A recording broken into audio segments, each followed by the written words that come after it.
صباح الخير وصباح يوم جديد مليء بالسعادة والإيجابية والإنتاجية. معكم أنا هالة في برنامجكم صباحكم مع سماشي، واليوم خبيلكم أخبار عن عالم العملات الرقمية. اليوم ما عنا كتير أخبار، ولكن بحضر لكم مقابلات دسمة جدا. رح يكون معنا مقابلة من الأردن مع رائد أعمال من الأردن، نحكي عن آخر استثمار حصل عليه، وفي الختام رح يكون معنا مقابلة في الاستوديو نحكي فيها عن عالم العملات الرقمية. خلينا نبدأ مباشرة بأخبارنا لليوم ونحكي عن لبنان.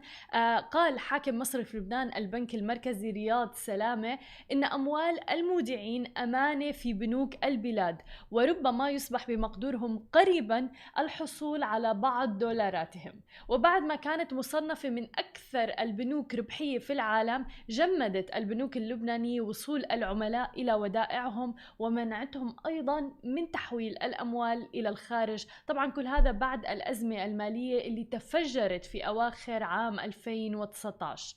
وأضاف سلامة أيضا أنه على الأقل النظام كما نعرفه اليوم صحيح أنه غير فعال، لكنه لم ينهار.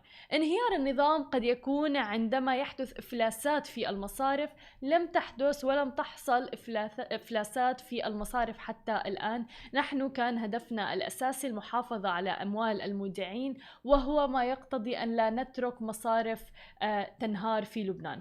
قامت طبعا البنوك اللبنانية لسنوات بتمرير أموال من التحويلات للمغتربين في الخارج إلى خزانة الدولة في مقابل أسعار فائدة مرتفعة جدا كانت، ولكن الأزمة الاقتصادية في لبنان استحكمت ونضبت التحويلات الدولارية، وأصبح النظام المالي متعطشا جدا للتمويل. وقال سلامي إنه صغار المودعين قد يبدأون بالحصول على بعض دولاراتهم تحديدا إذا بدنا نقول بنهاية شهر يونيو تقريبا، ورح تتضمن الخطة الإفراج عن 50,000 دولار لكل مودع، منها 25,000 تصرف بالعملة الأمريكية وال25,000 الباقية بالليرة اللبنانية بسعر السوق. وأضاف أنه الأموال سيجري الإفراج عنها تدريجيا، وهذا سيبرهن على أن السيولة الأجنبية بدأت تعود إلى البنوك في لبنان. خلينا ننتقل لتاني خبر معنا لليوم ونحكي عن دبي ودي ام سي سي اللي هو مركز دبي للسلع المتعددة. يوم أمس أطلق مركز كريبتو سنتر اللي رح يوفر منظومة شاملة بتدعم النمو وازدهار الأعمال وأيضا الشركات الناشطة في قطاعي التشفير والبلوكتشين. ومن المقرر أنه يصبح المركز الجديد انطلاقا من مقره في برج الماس إلى ثقلا محوريا على خريطة التطوير وتطبيق تقنيات التشفير والبلوكتشين. ورح يرحب المركز بجميع أعمال الشركات بمختلف فئاتها حتى أحجامها الناشطة في مجال التشفير، طبعا بداية من الشركات المتخصصة في تطوير منصات التداول المدعومة بتقنية البلوكتشين، ووصولا إلى المؤسسات المعنية بطرح الأصول المشفرة وإصدارها وإدراجها وتداولها أيضا. كل هذا رح نشوفه بالكريبتو سنتر في دبي. طبعا اليوم نحن مخبي لكم مقابلة رح نحكي فيها عن الكريبتو، وتحديدا عن القمة اللي رح تصير أو صارت يوم أمس ومستمرة اليوم في دبي. ولكن رح نروح فاصل قصير، والآن مقابلتنا رح تكون من الأردن مع أحمد الطوافشة في الحديث عن آخر استثمار حصلت عليه شركته الجبرة للذكاء الاصطناعي، لنعرف كل الأسرار كيف حصلوا على هذا الاستثمار. خليكم معنا ولا تروحوا لبعيد.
تيست تيست.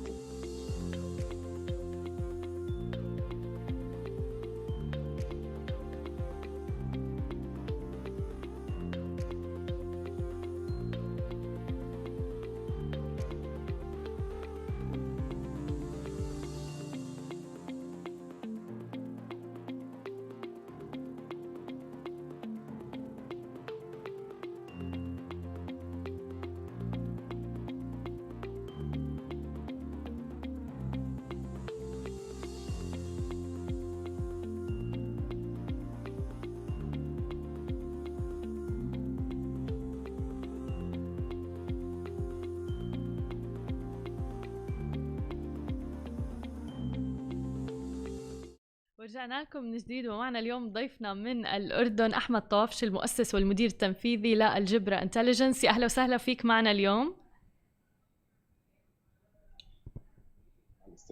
كل الشكر إلك. يعني أنتوا قد ايه الوقت عندكم هلا حاليا بالأردن؟ 9 الصبح. اوكي. مش كتير بدري يعني، بس انا I'm not really early bird يعني. عادة. حابين نعرف منك أكثر عن شركة الجبرة، إذا بتخبرنا عن الخدمات اللي تقدموها بداية، وبعدين حابين بصراحة نتطرق لموضوع الاستثمار اللي حصلتوا عليه مؤخرا. اكيد. هلا احنا بالجبرة فكرتنا انه احنا ندمج الذكاء الاصطناعي في مجال الطاقة. فتفكيرنا كان في البداية انه كيف ممكن احنا نخلي قطاع الطاقة بشكل عام efficient اكثر، او بنقدر انه نحسن من اداء الكهربائي لكل الاجهزة الموجودة. فالاشياء اللي طلعنا فيها انه اول شيء بنعمل زي مونيتورنج سيستم لكل الالكتريسيتي كونكشنز، وبالتالي بنقدر نعمل اشياء لها علاقه بانه يكون او حلول ذكيه باشياء اسمها مثلا بريدكتيف مينتننس، بحيث انه احنا نكتشف اخطاء قبل ما تكون. شيء اسمه اسيت بيرفورمانس مانجمنت، بنتاكد من البرفورمانس تبع كل قطعه كهربائيه، سواء كانت في البيوت او في اللي هو الشركات الكبيره او الهاي كونسيومرز، الناس اللي ممكن بيستهلكوا كهرباء اكثر من ريزيدنشال ارياز. الشيء الثاني هو طبعا هذا على قطاع الاستهلاك، كمان على قطاع اللي هو الطاقه المتجدده اللي هي السولار بانلز او الخلايا الشمسيه. باستخدامنا للنظام اللي احنا راح نشتغل عليه اللي هو البريدكتيف مينتننس، راح نقدر نزيد من الانتاجيه من هاي الانظمه، وبالتالي كمان بنقلل من المينتننس كوست، تكلفه الاوبريشن لهي الانظمه، فبتزيد فعليا الفاليو لاستخدام الطاقه البديله او الطاقه النظيفه. رائع. يعني انتوا عم تحافظوا على البيئة، وبنفس الوقت يعني هو هي الموضوع قضية كتير كبيرة، العالم كله عم بيتطرق لها الآن، وتحديدا انه اذا عم تدمجوها مع الذكاء الاصطناعي فهذا شيء رائع جدا. مين العملاء اللي رح تركزوا عليهم بالشركة؟ هو حاليا اي حدا بيستخدم الكهرباء ممكن يكون العميل تبعنا مبدئيا، بس التركيز اكيد راح يكون في البدايه على الشركات اللي عندها اكثر من مشروع في الطاقه الشمسيه، وكذلك الشركات الكبيره اللي لها فروع فاسيلتيز مختلفه في اكثر من مكان. هاي بتكون اكثر ناس ممكن تفرق معها قديش بتدفع بالاخر للكهرباء، او قديش هي بتوفر على حالها بالانرجي اللي بتستهلكها او بتنتجها. فراح يكون الفوكس عليه اللي هو بنسميه بي تو بي في البدايه على هذول الكاستمرز. ممكن الكاستمر اللي بعديهم يكونوا البي تو جي اللي هم الجريد اوبريتورز، الناس اللي بيشتغلوا في شركات الكهرباء، بحيث يحسنوا السيستم كامل عن طريق وجود اللي هو شيء اسمه انرجي فوركاستنج. انا معلش بستخدم بعض المصطلحات بالانجليزي، بس يعني في بعض المصطلحات ما بتزبط الحاجه غير بالانجليزي. بس الانرجي فوركاستنج اللي هو زي الويذر فوركاست، انك انت بتقدري خلال مثلا تعرفي كمان ساعه او ساعتين راح تشتي الدنيا، صح؟ فبنفس الوقت احنا بالانرجي فوركاست بنعرف قديش انت راح تنتجي كهرباء او قديش انت راح تستهلكي كهرباء خلال الساعات الجايه. فهو شيء بالمستقبل، فبيقدروا من خلاله يزيدوا الافشنسي تبعت السيستم ويقلل الكوست تبعت الاوبريشن بشكل عام. حلو. انتم حصلتوا على استثمار من كم اسبوع بتقريبا 310,000 ألف دولار عفوا، فخبرنا اكثر عن هذا الاستثمار. صحيح. هلا الاستثمار هو اويسيس 500 الليدر انفستور في ما بعرف اذا الليد انفستور سوري دخلوا معنا، ومعنا انجل انفستورز كمان.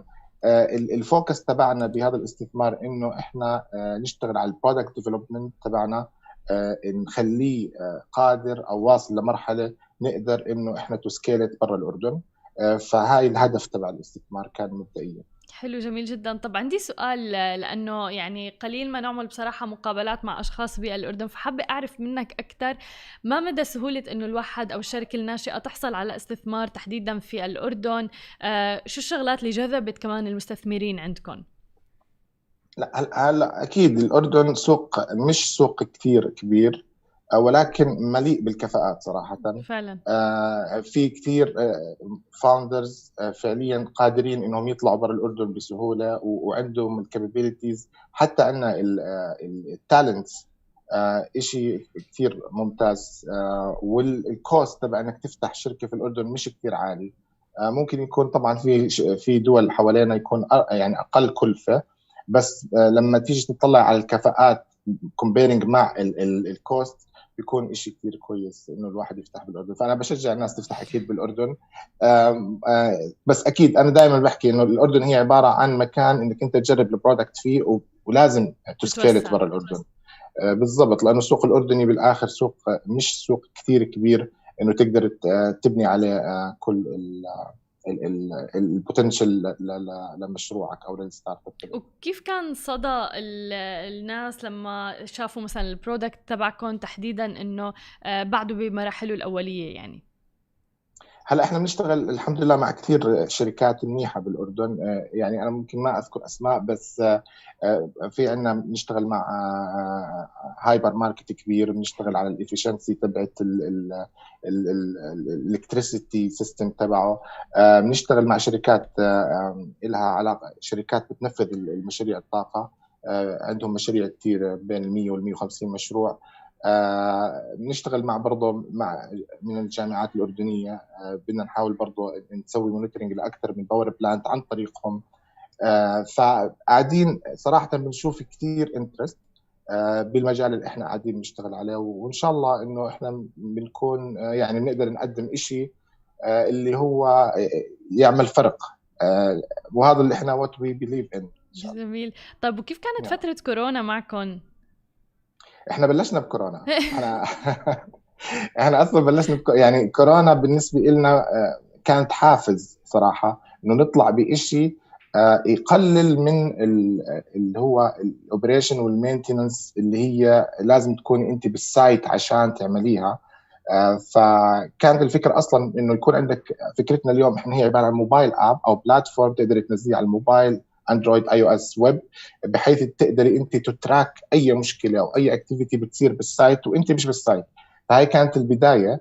بعدين بلشنا طبعا تو انتجريت اللي هي الذكاء الاصطناعي، بحيث انه نكون برضه مش بس احنا بنسوي مونيتورنج، كمان بنقدر نكون برو اكتيف بحيث انه نحل المشكله قبل ما تصير. فبالنسبه لكورونا كانت حافز انه ما اثرت علينا صراحه. معظم شغلنا كان ريموتلي في البدايه، تماما. بس هلا الحمد لله يعني قادرين نوصل الاوفيس يعني ما في مشاكل. أكيد. كل التوفيق لكم يا رب، وشكرا كتير لك ولوجودك معنا. أحمد طوافشة، المؤسس والمدير التنفيذي للجبرا انتليجنس، وللمزيد من الاستثمارات والنجاحات إن شاء الله. الله يسعدك يا رب، وشكرا لكم. شكرا.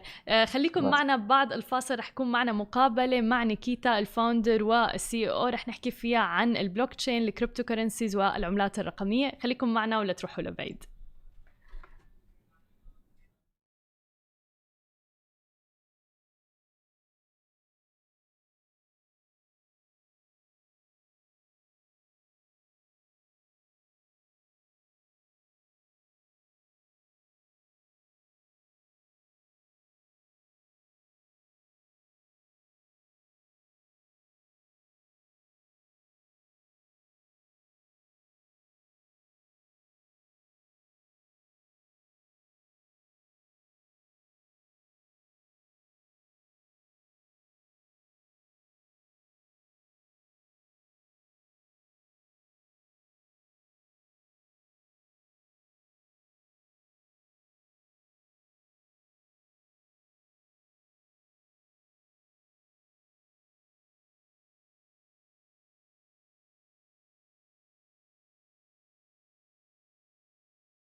And we're back with Nikita, founder and CEO of Luna PR. Welcome to the show. Thank you. Thank you for being physically with us, because I know you have such a busy schedule with the summit and everything. But we want you to tell us honestly, like, how was yesterday in AIBC summit?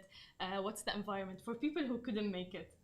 Oh, it was buzzing. Yeah. Like it was so crowded, like a bit insane. Like it just goes to show how much Dubai is opening up to blockchain and how much more popular it's getting. Yeah, exactly. Do you see the Bitcoin car? Yeah, I I think nobody could miss that one. I loved it. It was so catchy. But tell us more about the scene of crypto. How do you see it, especially here in Dubai? Yeah, so I feel like Dubai is the best place to be right now in terms of crypto. I myself moved here in December from Houston, yeah, and I think that was the best move because the government here has been so welcoming towards blockchain more than crypto, I would say. Just because I think the technology has so much potential and they see that, and Dubai is always trying to be like a pioneer and try to be the forefront of the technological advancements. And so we're definitely seeing that.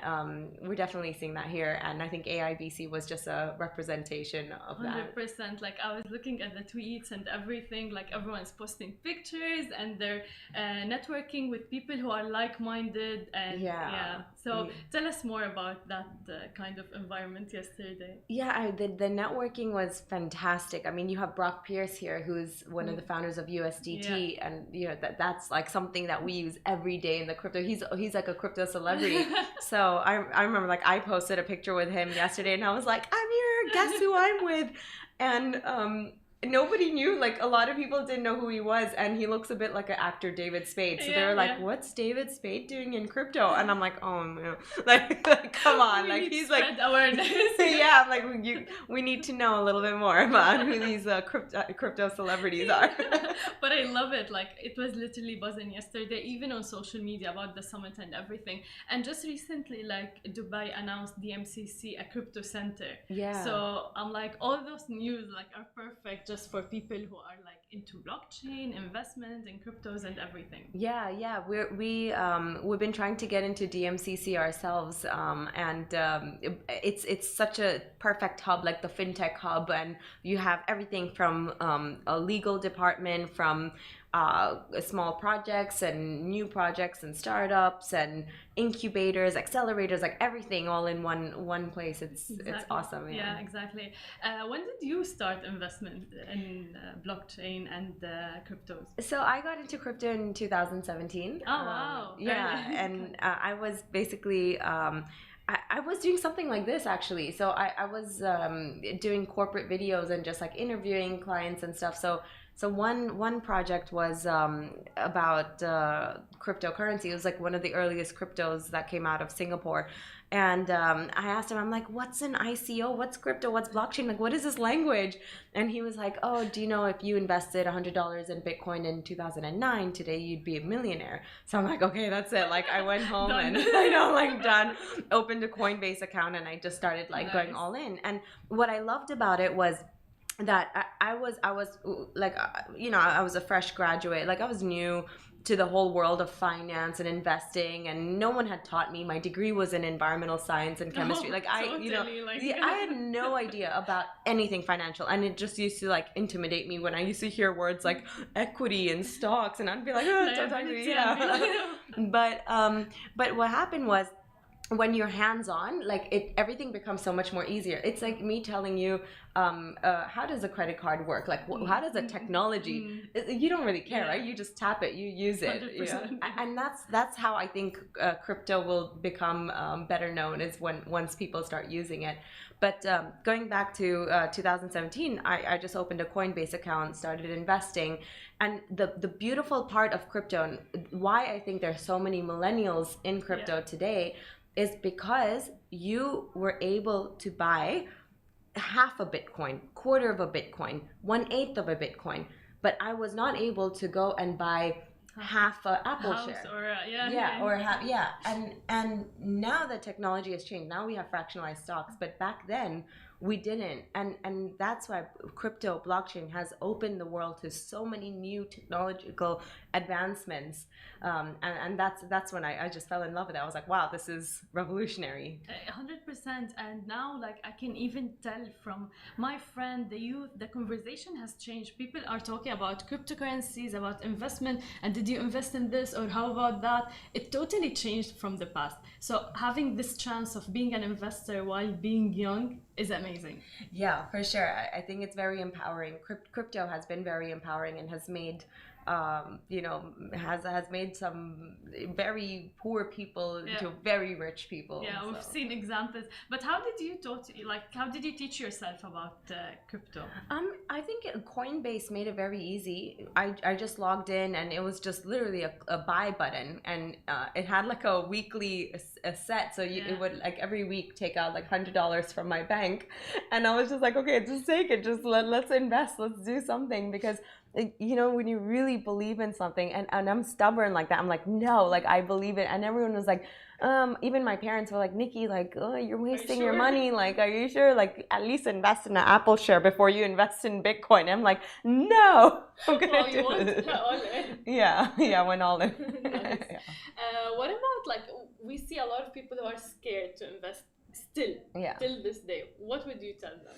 It's not for the fearful. Nice. Crypto, because it's crypto, like it's high risk, and if you are scared and you don't have the right money, I mean, Bitcoin now, I see it as a safe haven asset. I see it. I think it's stable. It's going somewhere. And every 4 years, every day it becomes harder and harder to accumulate, to mine Bitcoin. And every 4 years you have a halving so it's there's scarcity there, and I think that that's what makes it a safe haven asset. I see it very much as digital gold. But with the other cryptocurrencies, the meme coins and the moon coin and the Doge, okay, Doge, I'm not going to say anything because there's a lot of controversy. Exactly. But there are a lot of like not so great coins that come up, but maybe shoot 3,000% in a day. Those are risky. So I would maybe, my advice would be to do your research. Invest in coins that have fundamentals, and invest in projects that you understand.